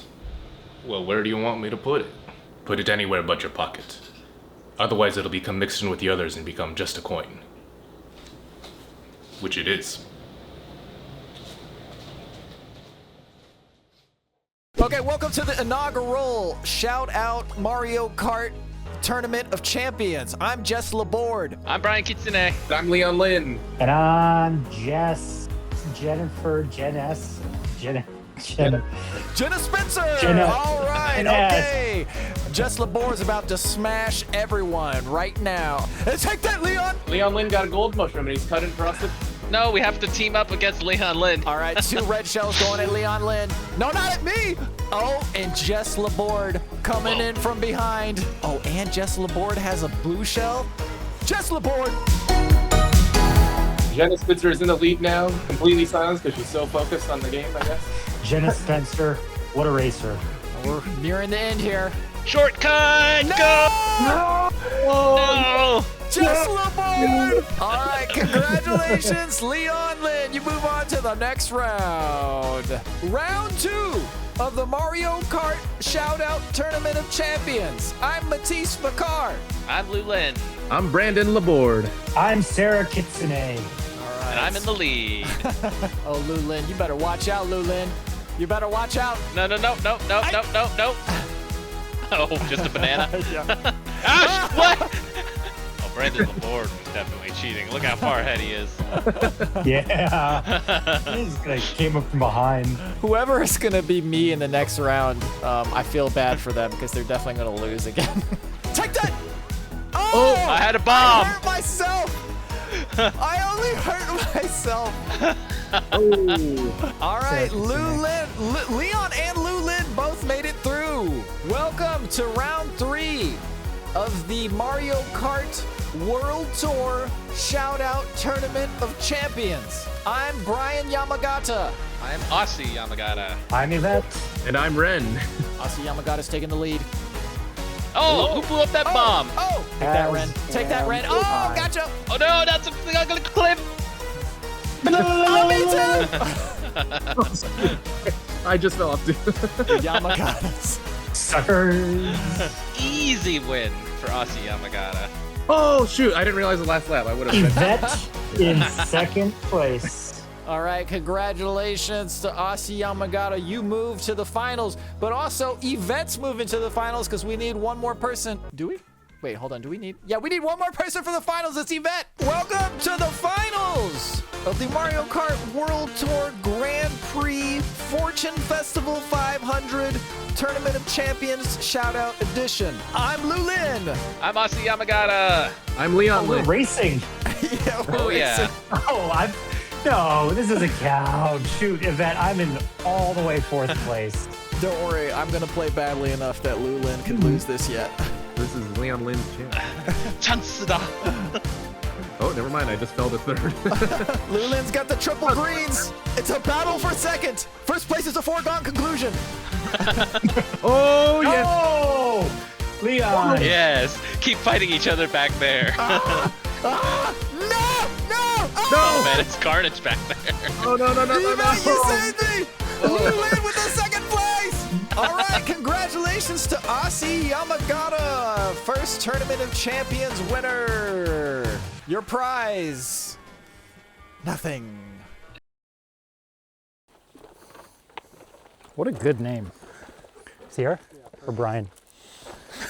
Bryan's fine.